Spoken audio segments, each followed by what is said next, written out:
to Mindcrime Liberty Show with me, Swithin Dobson, and him, Tim Patton.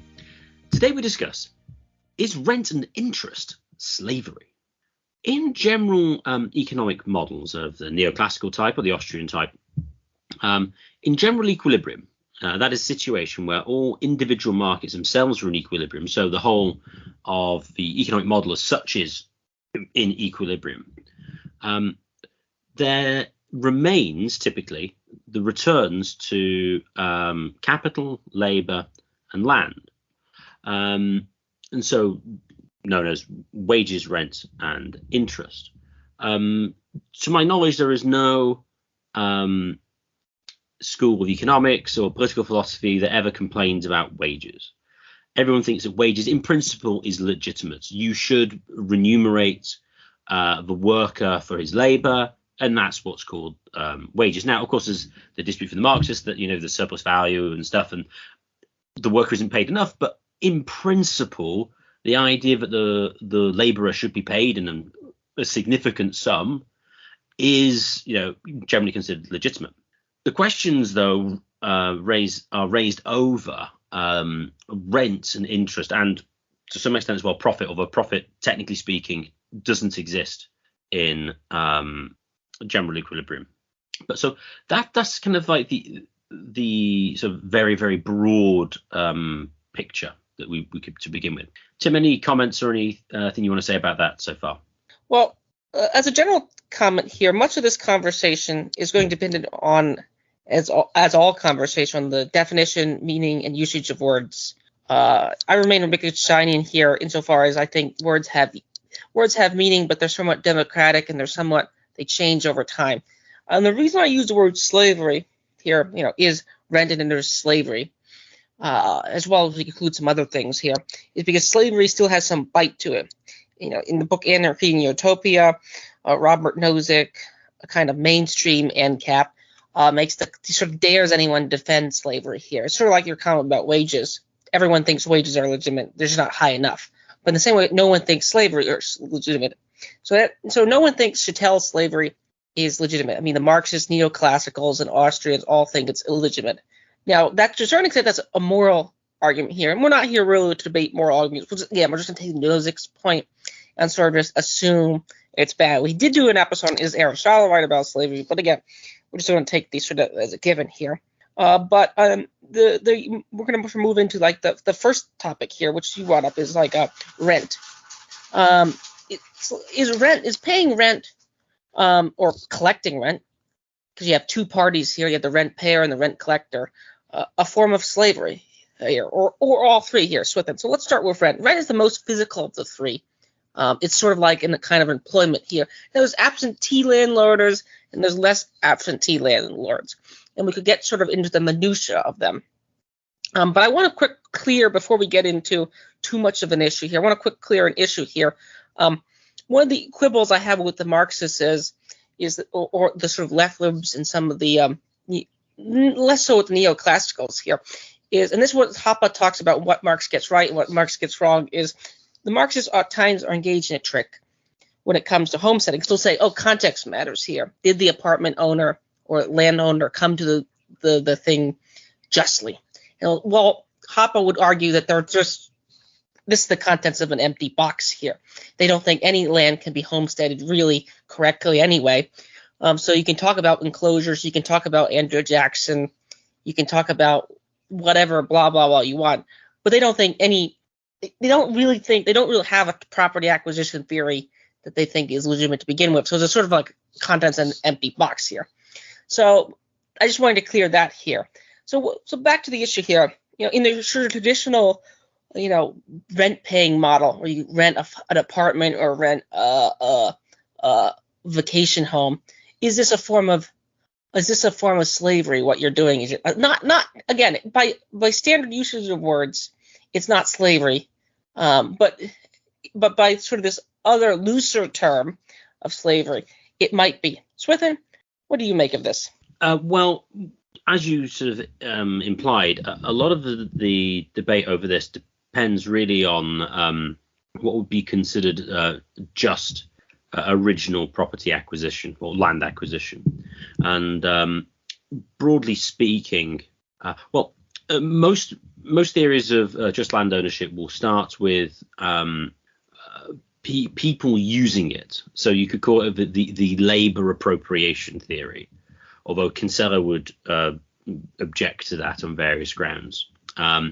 But effectively, people use it, and then they are then considered the owners. The question is, what's sort of considered implied abandonment?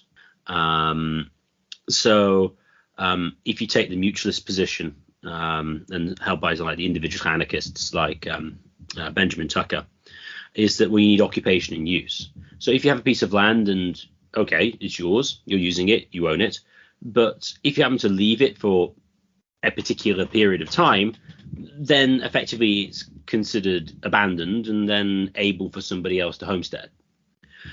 So in that situation, having sort of like absentee landlordism is impossible, because an absentee landlord by definition can't own it because he's not occupying and using it.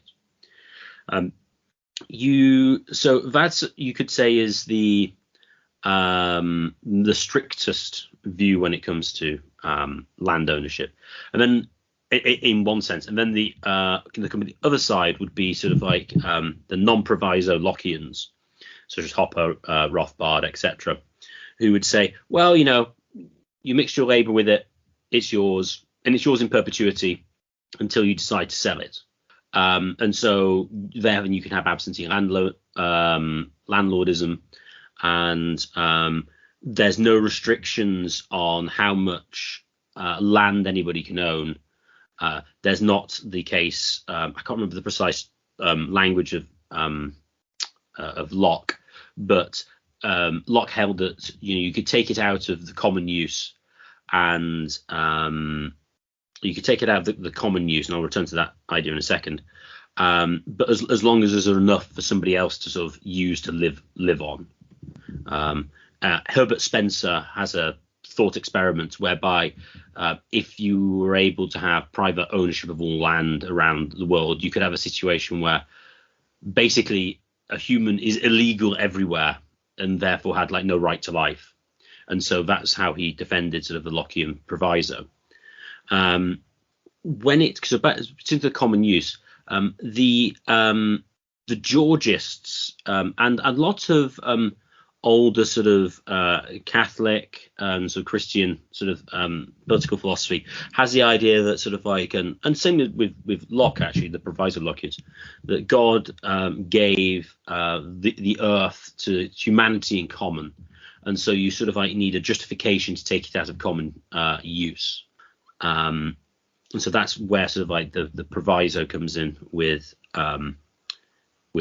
Locke. So they're kind of sort of two different ends on sort of like the mutualists and the non-proviso Lockeans as to what to do. You then get the Georgists, and this raises the sort of labor theory of value. The Georgists claim that rent is legitimate, but only insofar as you're getting return on capital and not on the land. Henry George, who is influenced by Marx, basically said that wages, I can't remember his view on interest, but wages in return to capital were perfectly fine because of the products of labor. And he argued that if you own a piece of land and you have like a house on it, the value of it can go up massively, not because you've done anything or improved it at all.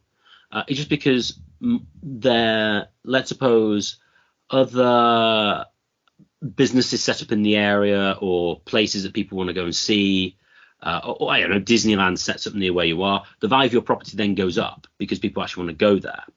And so he argued this was unearned income, and this was actually a collective effort. And so you could have landlordism, but the strict rent which came from the unimproved land, because that's the one the individual hasn't worked on at all, that is which could be taxed and then used for sort of like running of the state, although there are sort of anarcho-Georgists, but who would still collect, but there would still be some sort of agency which would collect this sort of tax or a community fee, I suppose the anarchist versions of the Georgists will argue. which would be used for sort of collective public improvements. So those are, broadly speaking, sort of three different views, as it were, on sort of land ownership, which then, depending on to what extent you deviate from them. So the absentee landlord, as it were, is a form of like a slave owner.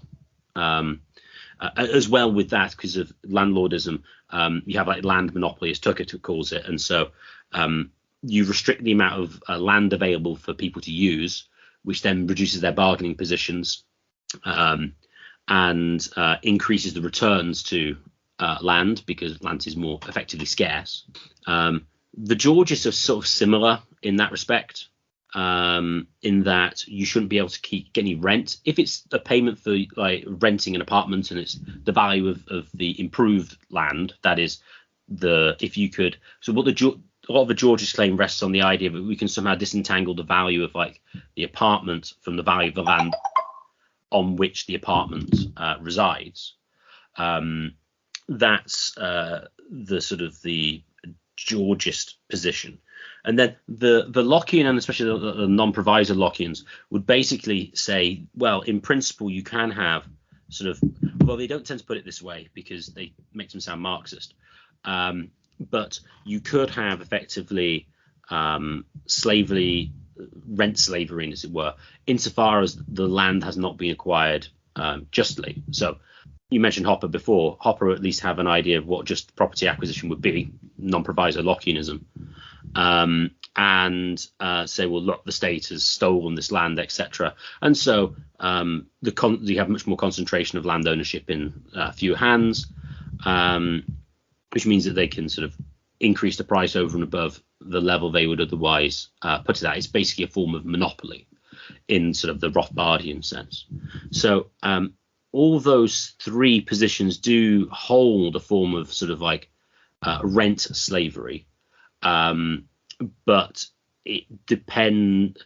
But the source of it is somewhat different. Although all of them would probably, would agree really that sort of statism, as it were, or as to what constitutes statism, or land which has been stolen or acquired by fiat by the state, basically causes a situation whereby people are going to be paying more. Well, maybe they wouldn't say that, but I think it's consistent with them to say you'd be paying more for the rent of something than you otherwise would. I mean, this gets to another question as well, is in sort of like the each three systems ideal world, how much would rent be? In the mutualist position, rent would basically be negligible. Under Lockeanism, it would be there probably a significant amount, because they recognise, well, land provides value independent of human labour. And the Georgists recognise it as well, although they recognise it's sort of communitarily produced. So that's another difference between the three systems is, well, yeah, okay, if we have all of these sort of utopian versions of all three, how much rent would be paid on average relative to each three of them? Proviso Lockeanism would probably be the highest, although actually equal with Georgism, I would say, except the Georgist one could be taken via the single tax.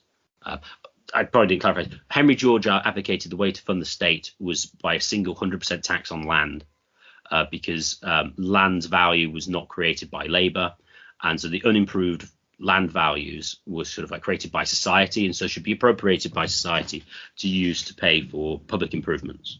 And so he'd advocate the abolition of income tax, capital gains tax, everything. He'd just have this single tax. Again, this was related to the 19th century. Had lots of aristocratic lands and lots of less basically idle. And this is one of the things sort of like the 19th century anarchists were very much complaining about. So I think that's a reasonably fair summation of three different positions. So, do you want any clarification on any of those three, or does that sort of answer your question? The summation is good, but it sort of doesn't get at sort of what is the correct position here, which is sort of what what is the case here, not what X thinkers say. And you did a very good job, very interesting here at summarizing the different positions here.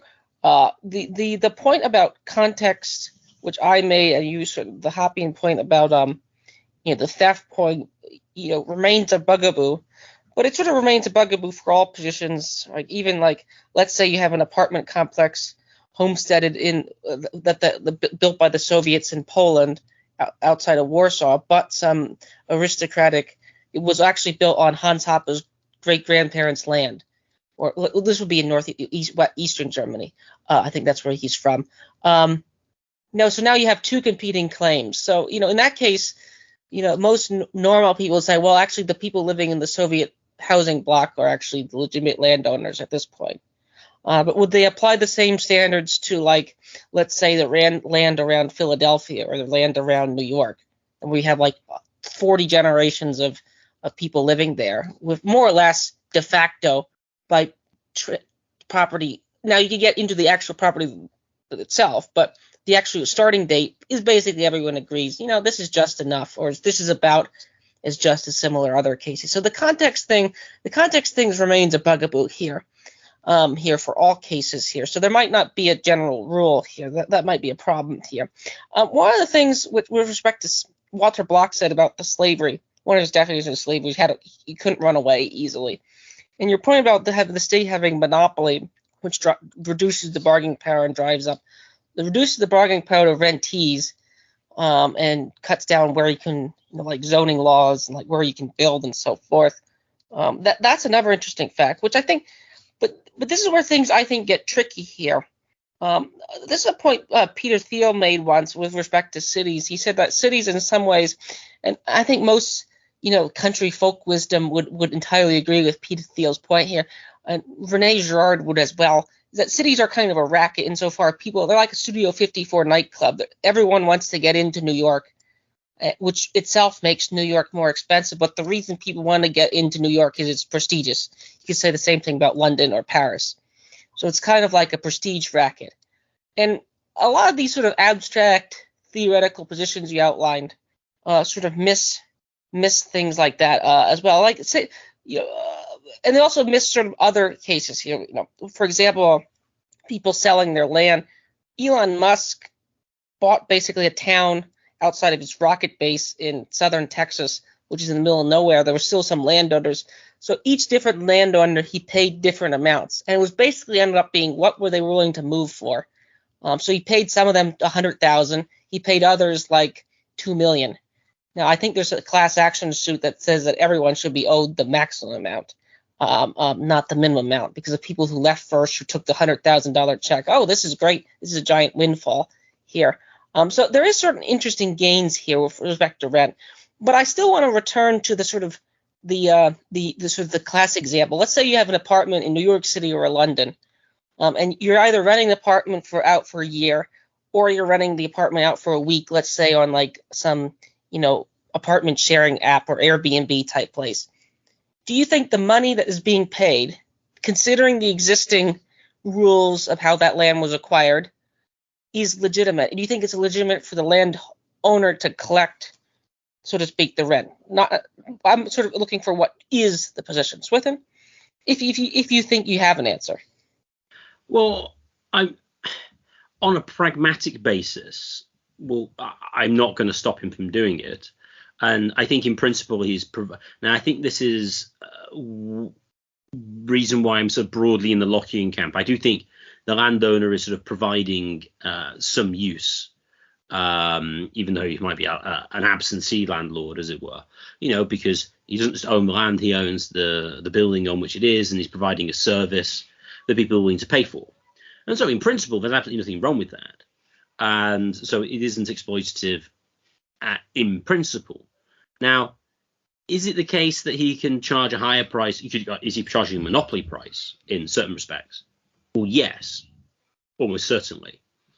But then you were getting into strategic questions as to whether or not we should try and prevent that taking place. Or is he part of the ruling class in a certain sense? And would it be pragmatic to sort of like prevent him from accessing the resources, the rent?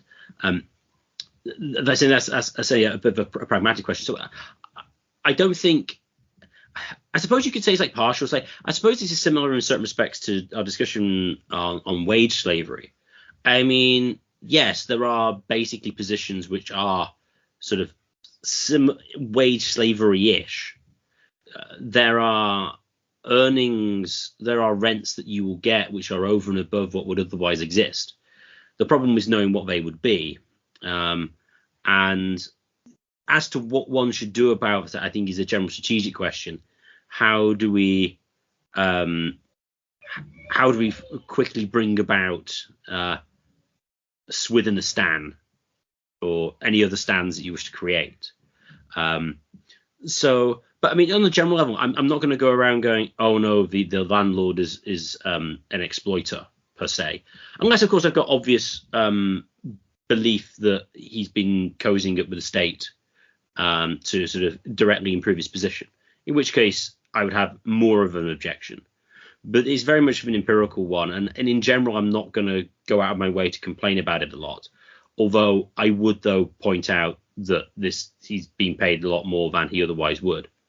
And interesting relating to Elon Musk purchasing land, and this is something that's relevant as well actually with rent, is we don't need to go into interest yet if you don't want to, but one of the reasons why you're able to charge, why land goes up in value so much is because of the crazed monetary system.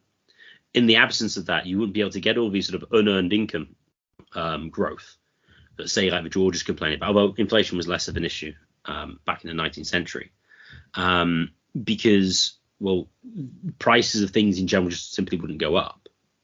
If anything, they would go down.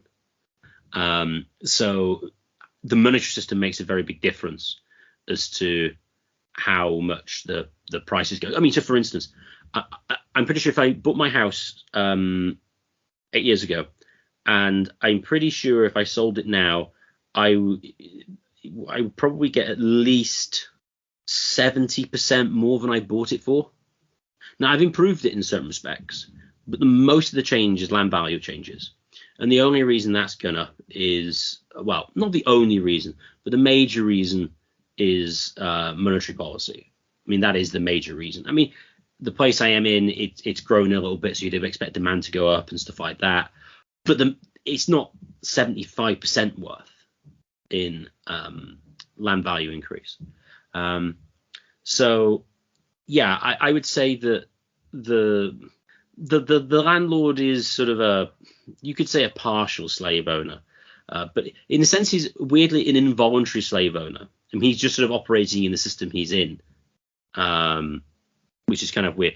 So I suppose it might be best to say he's a slave of the state, or at least a ruling class. Your comment about let me cut in here. Your comment about the being involuntary slavery is quite interesting. Involuntary slave owner is quite interesting, because with the state, because the monetary policy is the most regressive policy you could probably imagine, because the more assets you own, so let's say you own 100, let's say you're like, Bernie Sanders owns 3 homes, but I think let's go move to someone who owns like 100 homes, or let's say you're like J.P. Morgan and own like 1/3, or someone like that. If your assets go up 7, that's a huge windfall in terms of value. So monetary policy is quite regressive here. But I also want to push back against the sort of Marxist left anarchist Kevin Carson position as well. I do think the I'm going to make 2 cases here with respect to rent. I do think the landowner provides, the sort of landlord does provide a value, and that's where the phrase lord, like lord of the manor, to go full Hans Hoppe, democracy, the god that failed.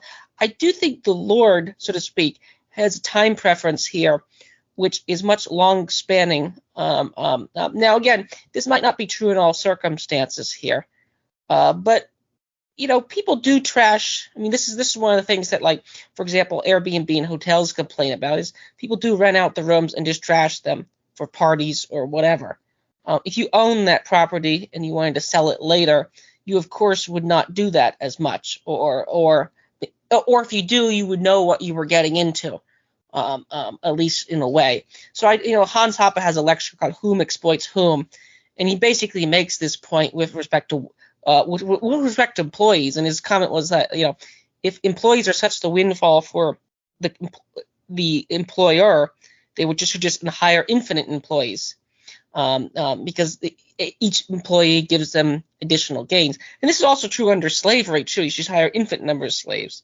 But slaves come with costs too, and they also come with in the capitalist himself, and the landowner is a consumer too. So I'm willing to grant fully the monetary policy point, which actually the Marxists should actually be banging on about all day long too. I'm still sort of befuddled why they don't exactly like that, why they're sort of so amiss to that, and as well as I do think the landlord does provide value in a way in terms of keeping it nice and following the rules here. But this sort of goes back to our hotel or household state here, where in this regard, I'm sort of sympathetic to both sides. I think there are fine people on both sides of this sort of debate here. There's a way in which tenants can become sort of nasty tenants and sort of turn the land. There's circumstances here. This is where context where things can go both sides. What do you make of those clarifying points within? I think your time preference point is interesting. I do think it, as I said before, it is the case that, contrary to some of the more Marxist position, in principle, that they are providing a service of some description. You have to build it, you have to restrain your spending to develop the land and to build an apartment block or a house or some sort of dwelling to rent out, and that is genuinely providing a service, and is and is useful, and would exist, although if you're a mutualist it wouldn't. That seems to be a good thing. It's something which is providing a value to people, and I think this is one of the sort of fundamental disputes. Is there is one sort of on rights, but on what the sort of is the social outcome of any of the three systems, which of them and how provide a well-functioning and sort of livable society. I can't remember the other point you wanted me to comment on. How monetary policy is the regressive when monetary policy as practiced today for a number of years is quite regressive insofar as the more homes you have. Entirely. It definitely benefits the capitalist over the wage earner. If the Marxist terminology, those who own assets, they seem the value go up massively. Now, for general sort of householders, and have a house doesn't really make much difference. But insofar as you have multiple pieces of property, then of course it does. And also then you can use that to borrow very cheaply, and it's a very good way of tax avoidance, because you can borrow if you're ultra rich, you can borrow against your assets. Use that to live on. Jeff Bezos did this. He was paid $1 a year once and was eligible for tax credits because basically he lived by borrowing against his shares in Amazon. A related point to that, which might be something coming to later with dividends and things, but the inflationary system, I mean, in the absence of the crazy monetary policy, the Dow Jones or the S&P 500 wouldn't increase in value every year on average, because if you have basically a fixed money supply, or at least one that doesn't change by very much, as some of the Austrians would advocate, it's going to be highly unlikely that a general increase in share price or asset price is really going to be able to achieve, is really going to be possible, unless, of course, you have resources that have moved away from non-incorporated, publicly traded companies to them, away from private limited companies or sole traders or partnerships. So I think in the backdrop of a lot of this is the money monopoly, which really does feed into it. Although there are still, let's say, the disputes on what constitutes legitimate land ownership. Interest. Let's move on to interest here. Interest is the next item here. Rent. In a way, interest is a form of rent. It's sort of rent paid to capital here. And you have, of course, either paying or collecting. There's always two parties in these kinds of relationships. I'll make a quick aside with respect to Christians. Interestingly, some Christians are okay with collecting interests from others, but they don't think you yourselves is legitimate. You don't think it's rational to pay interest. And I always find those positions to be sort of like it's okay to run a casino, it's just not okay to go to a casino type positions here. Now, of course, you could say, well, the casino has some social value and like whatever in terms of like it boosts social cohesion or something like that. So maybe there's other values to it. But gambling is a losing operation for most people by definition here. But for example, Yaron Brooks thinks financing is perfectly fine and actually thinks you should do it. It's a should or ought statement because it increases your ability to have access to goods, and then you can go out and multiply your gain here. So if and Nassim Taleb sort of somewhat complains about the people that go into debt to invest in things. And he says it fragilizes the system here. People go into debt, they'll go buy stocks, or they'll go to high risk things, or they'll do high risk actual business deals, or invest in high risk businesses, and they'll try to double their money on the debt, or they'll just they'll do these kind of things. But people like Yaron Brooks think this is perfectly legitimate and think you ought to do it and think it's actually a positive good. Now, interest in like Swithistan or Rothbardistan without monetary policy would probably be much more boring, so to speak. It would be much more conservative. It would be much less interesting because you don't have easy money floating around here. I'm sort of predicting what you would say to that kind of financial engineering. So I'm well aware that lots of interest is probably illegitimate on both sides here, basically because of it's sort of like the same old story because of the central banks here. But if you can move into sort of micro interest here, this is where things become much more interesting here. I'm not quite sure what Kevin Carson's position on like microcredit.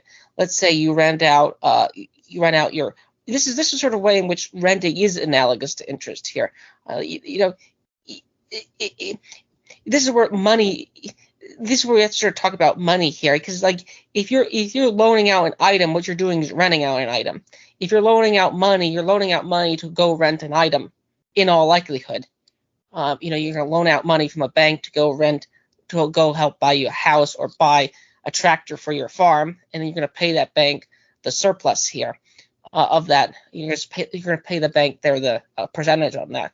Would you say gains from that is legitimate? What you outline a number of thinkers. What's sort of the general outline with respect to interest here, Swithin? Well, as you can guess, there's many views on it. So there is the idea that interest per se is illegitimate. This is held by sort of other Christian thought. The Islamic banking system sort of objects to interest on various different grounds. If I remember correctly,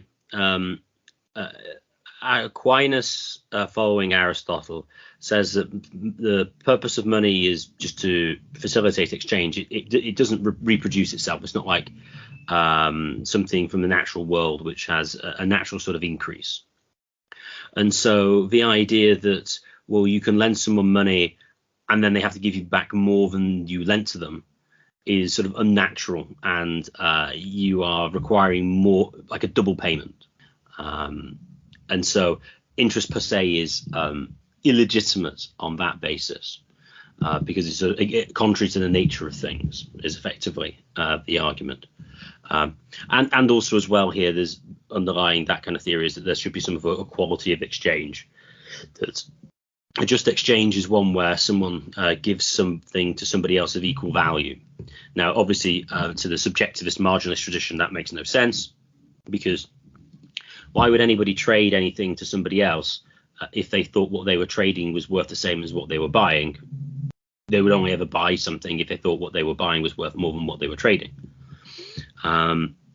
With respect to Kevin Carson, again with the mutualists, they kind of pay lip service to say that rent is legitimate in principle and interest is legitimate in principle. But in practice, what they would like is basically interest to be negligible and rental income to be negligible as well. I can never really get to the bottom of it with Carson, but with like some of the sort of the left libertarians, they seem to have a view that it really seems to be like an inflationist position. But well, the problem is like the MMT possibly is an unfair characterization, but they seem to be the position that we just need more money floating around. And the problem is we've got money monopoly in the banks, and you've got the restrictions on who can set up banks, and you've got to follow all the licensing requirements of the state, and then they can only lend. And so then, because of restriction of supply, then the interest that they charge is higher. But then they kind of think, well, if you got rid of that, we're just going to have some sort of like weird credit monies, and lots of sort of cooperatives can get together and create their own sort of monies and things. Because there's so much credit floating around, that the interest would be basically zero or approaching it. So that's kind of interesting that they sort of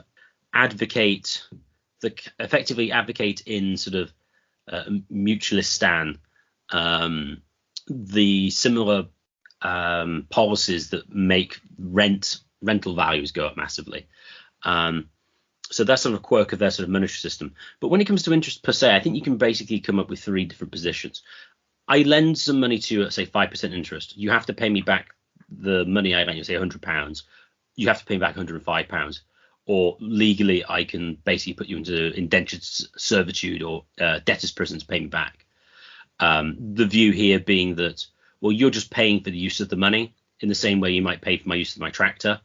And, if you don't have to make any money on you, or you for what you use the tractor for, you get paid less than I charge you in sort of fees to using it. Well, that's your problem, not mine.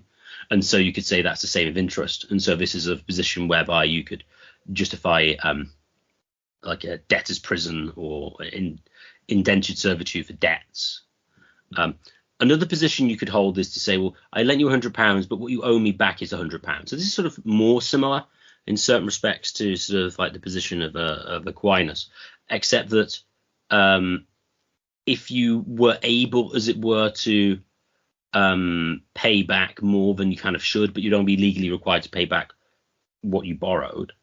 And then another position you could take is, well, lending money is inherently risky activity anyway, and so if no one pays you back, well, no one pays you back. It was they would treat it not like a payment for a service like renting a tractor or something, but more of a case of, well, lending money is like putting money on the stock market. If you lose it, well, you lose it.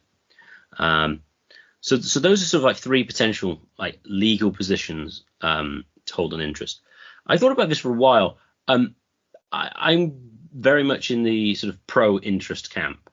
I don't really see how it's any different from, contrary to Aristotle and Aquinas, I don't see how borrowing money is any different from borrowing a tractor, because the guy who is lending the money, he's giving something up. He's giving up the use of it, and so he can't use it for the time period in which he's lending it for. And so there's a genuine sort of loss on that basis, and he can be legitimately paid a fee for doing so. So I don't really see the arguments. I don't see why that's not the correct position. And also, if you look at the positions and the Islamic banking system and things, they kind of in words get rid of interest, but they sort of bring it back insofar as a weird sort of joint ownership position. I don't remember exactly how it works. The idea is to try and share the risk between the lender and the borrower to make it more of a joint investment enterprise. But effectively, there is that sort of like interest-esque element that remains. So I think really the dispute when it comes to interest comes on, well, who should bear the risk? Is it the borrower, is it the lender, or is it both? And I think it's incumbent upon the borrower in the same way it would be if you borrowed a tractor. And one last thing, the reason why Aquinas is wrong is he didn't take into account time preference. £100 now is worth more than £100 in the future, in a year's time, even with zero inflation. Because I would rather use the £100 now, because I can have the benefit of whatever I buy now for a year, which I'm going to give up if I lend you £100, you give me back £100 in a year. So the problem of focusing too much on, as it were, the objective rather than the subjective, I think, is at the heart of a lot of the problems that certain people have had with interest in the past. So I think that's a fair summation, sort of three broad positions you could hold. Interest has the peculiar effect of not being, as you stated here, is the Aquinas. I would agree Aquinas here is wrong here. Is being away money, but the money in general is always the money is always sent towards goods here. And actually, this is where the R.C. Sproul had a lecture here about stewardship here, and he brought up the sort of the classic parable example where he complained that the person who just buried it under the ground and waited a year and dug it up again and gave it back to them is considered the worst of the three examples here. And now again, the Marxist Christians would say this is actually reversed here. That actually that guy, they need to sort of band together and help out the third guy and teach him how to. I'm not exactly sure what the liberation Christian here view, but it's sort of the sort of more standardish, or the Calvinist position, since R.C. Sproul is a Calvinist here, is that and this is how you get the Matthew effect here, where interest multiplies here. Is that it's not the £100, if they just sort of spent it, you'd get the gain. But if you just keep it there, you actually get no gain, and actually just sort of decays in a way. So it's so on the issue of interest here, I think there's a strong impetus. I think there's a strong need for it. Otherwise, you don't get gains from savings either. Now, I think Kinsella would disagree with the sort of consequentialist style arguments in favor of interest here. But one of the primary reasons people save is so they can get gains from interest here, as well as save for a rainy day here. But they are foregoing current consumption here. It's not as if they could have bought, instead of buying a tractor, they could have bought an expensive wallpaper or expensive painting and put it in their house. But instead they lend it out to somebody else, and they're using it here, and they're putting it to good use here. So I do think there is a sort of social good to interest here. Now, extreme interests, now you can always go into the degrees here, or ruinous interests. There's a lot of sort of attacks on payday loans here in the United States and credit card interest. I would agree with them, but I also agree with that is the people who get into those things are just sort of stupid in a way, which some people might say, well, they have bad circumstances here.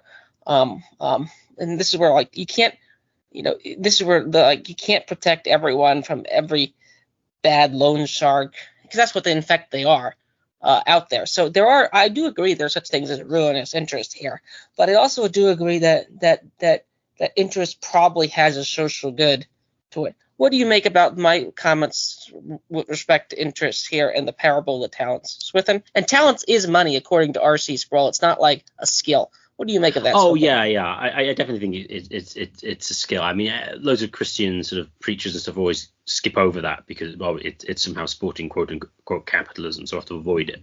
I mean, you can sort of extend it and sort of metaphoricalize it, but it still is money. And as you were saying, interest is a very good social good. I mean, especially if for those in the conservative camps, broadly speaking, they should support interest because it encourages deferral of consumption.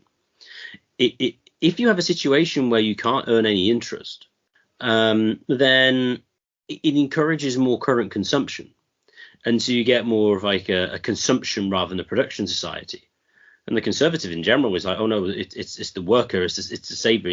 You should be producing, you shouldn't be consuming, you should be working.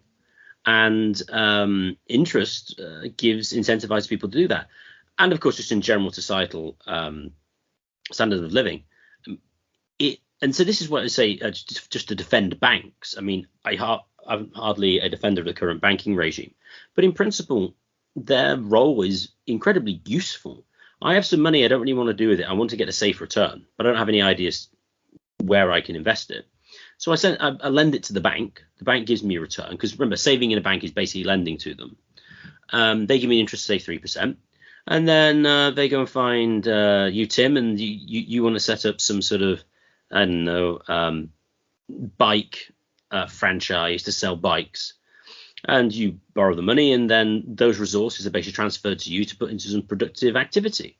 I get a return. The bank takes a cut of being the middleman, and we get more investment you otherwise would. If I kept it, the resources will, well, or what would likely happen is, if I say, you just get deflation, which is good in certain respects, but you wouldn't get the same level of investment and advancements in capital.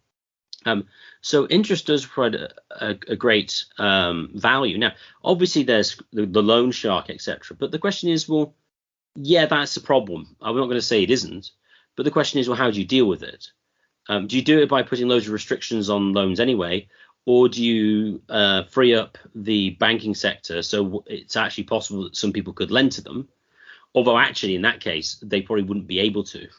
And in a situation where you had more restricted credit, in a way, payday loans probably wouldn't be possible, I don't think, to some extent. Well, they might be, because as an aside, when it comes to like a Swithin a stamp banking system, I think consumer credit would probably be very limited, if not nothing. The reason is you would always expect a businessman to be able to outbid a consumer when it comes to how much interest he's willing to pay to borrow. Because if I was in consumer credit, oh yeah, I want to buy something now and I'll pay some more in the future, you would think in most cases that an entrepreneur would be someone who's willing to pay more interest. Why? Because he's going to get a return on his investment. And so the amount of, say, consumer credit would be a lot lower, which would then prevent sort of loan sharking in that respect. Because, well, no, maybe loan sharking could, because loan sharking tends to not be done via a bank, it's the individual. So that is, I think, possible. But the payday loan company, I think, is less likely. On that basis, because credit would, contrary to the mutualists, less credit in a way is good, because more credit creates inflation and creates problems with the rental stuff. So again, ruinous loan sharks is a problem. The question is best how to deal with it, and I think, as ever, it's a case of state intervention, creating a problem somewhere else, and then crying out for someone to try and solve it for them, when in fact they created the conditions in which that was the problem to begin with. So that'd be my concluding remarks on sort of interest. Our final topic here would be, which I think all these three topics here are related. Our final topic here is stock dividends and gains from capital. So two quick examples here. If I buy, let's say I buy GM stock, let's say I buy $1,000 of GM stock, and then in a year's, let's say 10 years time, I sell it. Now, there's two ways it could go. I could sell it for $1,500, or I could sell it for $500. Let's say GM comes out with electric cars and it increases, oh, this is an innovative process, so now it's worth $1,500. Is that $500 that gains from the gain from that $1,000 I put in a legitimate gain? Now, again, this is where the context matters. People are both annoying and somewhat correct here. Now you could say, well, how did GM get that extra that gain? Is GM a legitimate company? But I think Hans Hoppe here is also correct that they don't really think any company of any scale is legitimate. I would think that's the Kevin Carson company. Any company that's over, even with you with respect to megacorps or episode, I'm more sympathetic that a mega corporation could exist in theory without a state. Maybe that's sort of a pie in the sky thing, but I do think it's possible. I'm not ruling it out here. But those 500 gains. Now, of course, what you do with that $500 is probably a pragmatic thing. If it's some guy on Robinhood selling AMC shares from his basement, who cares? If it's George Soros or it's Mark Cuban selling, Pfizer stocks, maybe we should care more about that. So again, the context matters here, and of course, but there's also the loss. Plenty of people buy stocks, sell stocks, and lose money as well. So there's also the loss that tends to get forgotten. People can get ruined there. And of course, we have dividends. There's certain mutual funds that you can invest in. I think Vanguard is famous for them, where you just collect 4 to 5% interest. They're considered a conservative investment insofar as they're not it's sort of like, I think it's a hedge fund in a way, but it's sort of like they invest in very safe products and stuff like that, and they just sort of give you small gains, 3 to 5%, and they sort of just pay out. Now it's somewhat profit here. I think the Pennsylvania Railroad was famous for paying us out. It actually ignited one of their strikes because they, instead of raising their wages, they paid their stockholders a higher dividend here. That's one of the things that united one of the biggest strikes in Pennsylvania Railroad history here. So there is a sort of Marxist line that dividends take away from the wages of workers here, which you get the sort of the Ben Burgess position. Ben Burgess, and there's another guy who writes for Jacobin who says that, like, you should have a wealth fund where the workers are the first to access the gains, the shareholders are the last to access the gains here, in a scale here. But then again, that goes to the capital, because the business could get infused with more capital, and you have to sort of reward the people. So in that regard, capital in a stock market is just a form of interest here in exactly sort of the Matthew effect way. So those are my overview on stock dividends and gains from capital. What do you make of that, Swithin? What did I get right? What did I get wrong? And what do you make of it? Well, the first thing I'd say is that dividends and profits in general are different from rent, interest, and wages, as I mentioned right at the beginning, is because what you would expect in general equilibrium is for them not to exist. Because what you would expect is, if all entrepreneurs make correct decisions, well, the easy way to think about it is this. If entrepreneurs make a mistake and put too many resources in one area, they'll make a loss because the price will be too low. If firms are making profits, well, there's too few resources being devoted to that area.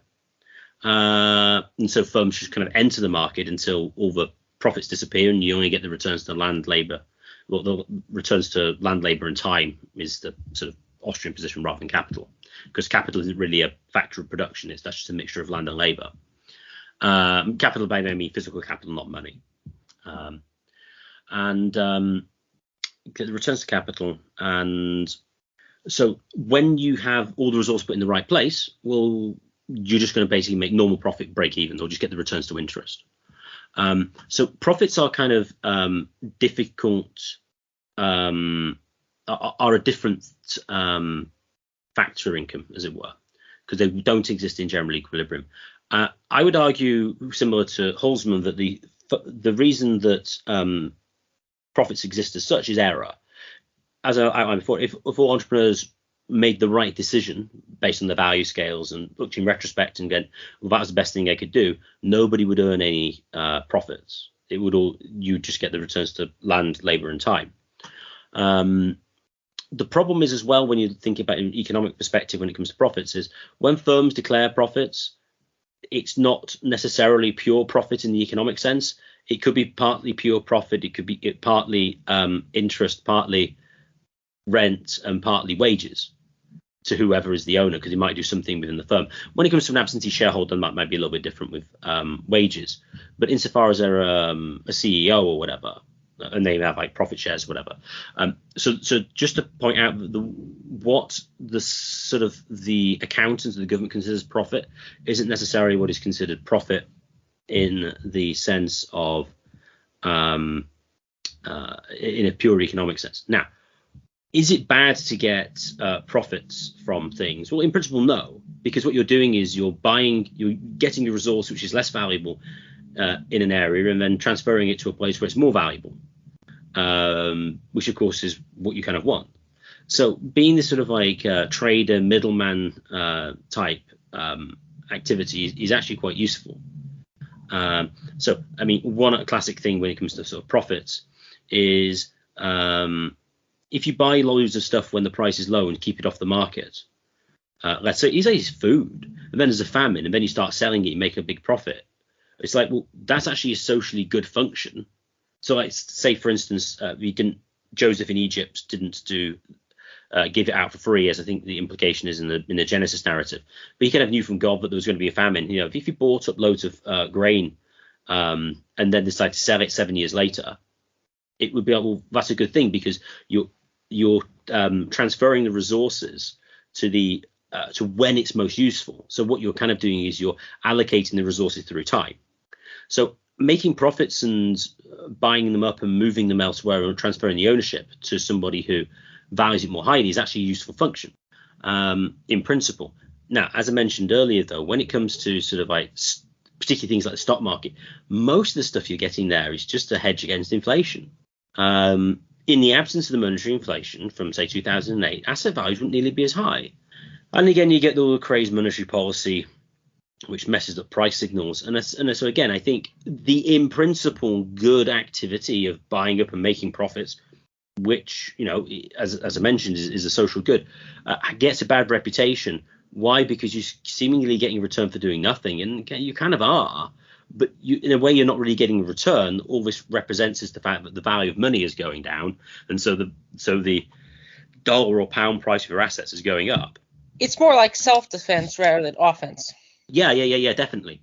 But as I said before, you know, if you have a sound currency system, you'd expect the S&P 500 or the Dow Jones, on average, not really to change in value very much, because how would it? The only way you can really get prices in general to go up is either the supply of stuff to go down or the amount of money to go up. I mean, that's the only way you can do it on average. There's only two things. Well, the level of spending more precisely, because you could potentially take it out and not spend it as quickly. But broadly speaking, that's all you could do. And it's pretty clear that, again, it's monetary inflation. So at the back of sort of like, especially rent and profits, it's inflation, it's central banking, fractional reserve banking, it's all this kind of thing, which is giving a bad name to something in principle, which is actually can be quite good. Now, and rent is slightly different in reasons we discussed before. So the current sort of system really gives a bad name to something that in principle is actually quite good. What's interesting is that in Mises land or Rothbard land or Switzistan, the stock market would probably be a quite boring place, because the only thing you could really quote unquote gamble or speculate about is the actual goods and services and whether or not they would work or whether or not they wouldn't work, or whether or not consumers would want them or wouldn't want them. There wouldn't be as much game. Now there could be the sort of gaming of like a lot of it is like trying to game the speed of the internet cables that run them. There was the Flash Boys, things like that. There are those type of schemes that you come up with, but those schemes quickly die out. How quickly, because then everyone will just put their servers close or things like that. Those type of schemes, they can last for a short time period. And again, this is another situation where you shouldn't make the edge case the general and then just assume that the state can actually, and the state's not some benevolent tyrant either. The state's not some benevolent guy out there. The state has its own interest here. So again, of course, we're anarchists of some variety here, so we don't think the state should come and intervene here. But I do think the stock market, if it would exist, would be quite boring place here, which actually would make it actually the opposite of the speculating game here. So I do agree it gives a bad name here. But Mises, of course, has the line that, if a society has a stock market, in a way, it's much more of a capitalistic society than a non-capitalist society. And this is actually one of the critiques, which sort of showed up with the sort of, the stages here. Lenin, for example, thought that, Russia was a backwards economy because it didn't have a stock market economy. It had a non-moneyed economy here. It was sort of still peasants still paid in grains and things like that. So they weren't even there. They weren't even to that stage yet. So in a way, it's sort of a different stage of development here. But that's somewhat off topic there. But I do think it's a lot of what investing does on the sort of middle class level in developed societies is more or less self-defense or slight offense, which sort of goes back to the whom exploits whom point here. I mean, you could argue that the sort of the middle class and the sort of upper end of the working class gets exploited by the lower classes and the upper class with respect to savings on this front here. So if you save anything, you're not really going to get much. You're not going to get much return. You're going to get some return, and it is useful to have savings if you don't have a return here. But even so, this is one of the traditional bugaboos of pensions. You said that conservatives should support interest. Pensions sort of promote people to not save during their lifetime. While the company or the government or Social Security or social services will just pay for when I'm older. Not my family, not my own work here. So there is sort of interesting social implications to that here. As well. So some of the Catholic traditionalists I sort of chuckle at sometimes, because like McIntyre was sort of just recently on. As much as I like sometimes his solutions are some of the most boring social democratic, milquetoast solutions of all. So which I always sort of chuckle at. Sometimes Catholic traditionalists will sort of be against capitalism, but then they'll support other things that arguably undermine areas all over the sorts which they like here. So those are some of my overview comments with respect to gains from capital here. Do you have any overview of my gains here? I would argue much of the vested on middle class is just self-defense or slight offense here, which I think, considering the positions, is fair or fair enough. Swithin? Oh yeah, I mean you can't complain about them doing it. It's self-defense against inflation. I mean, it's what you kind of need to do, but it does, like the Cantillon effect, once we've done third worldism, it benefits a lot, some people more than others. And you're right, the stock market would be boring. I mean, to what extent the stock market would exist is an interesting question. Then we get into questions of limited liability and things, and also to what extent divorce of ownership and control would exist in a freed market. Divorce of ownership and control is a sort of slightly odd organizational arrangement, put it mildly. I've been influenced by Burnham on that. But in the stock market in sort of Rothbardistan, the only people who are going to invest are people who think they can beat the market. People think they can get better return than interest. And the only way they could do that is by knowing something or being able to do something better on average than everybody else. The average return would be zero. You can't just go, get the average return. You have to do something better. And actually, this is similar to defense. Keynes' advice actually for investing in stocks and shares was don't just diversify. Learn about particular companies, figure out which ones are actually good and think they're going to do well in the long term and put money into them. That's what Keynes advocated. At least that's my understanding is what he did. And just interesting mention of McIntyre, that solutions response from sort of the radical critics of capitalism, inverted commas, are just really, really lame. I'm just so fed up of, we know we're against capitalism, we should help the poor, and the system is completely rigged. How are we going to solve it? Slightly less capitalism, slightly more welfare. It is just so dull and would solve nothing. I'm getting increasingly annoyed when people advocate that kind of thing. So yeah, that'd be my overall overview when it comes to sort of rent, capital, and interest. I'm pro all three. And I think in Rothbardi's Swithin, rent would be significant, interest would be reasonably high, and well, I think there might be a reasonable amount of credit, maybe not much, and interest would be maybe relatively low. But if I'm going to guess, I'm going to say something between like 3 and 5%. It'll be higher than it is now. And profits, of course, profits are going to exist. Profits don't just exist because the capitalist is exploiting his worker. Well, I mean, you can argue, of course, the worker's bringing in more. Well, fine, fair enough. But then you've got to think about, what is the worker benefiting from? He's benefiting from a standard constant income. And he would rather get that than decide to be independent and his income fluctuate depending on how well his business does. So there's sort of risks being taken by, as it were, the capitalist, which the worker is unwilling or unable to take on. And obviously, in the case of a situation where there's many more opportunities of self-employment and small-scale firms and things, the probability that workers are going to be able to be paid significantly lower than their wage in the long run is much, much lower, because it's much easier to switch occupation. So again, the things that, say, like the Marxists would argue with, say, wage slavery and things like that, again, aren't something that is inherent to, as it were, laissez-faire or a genuine sort of Rothbardian economy.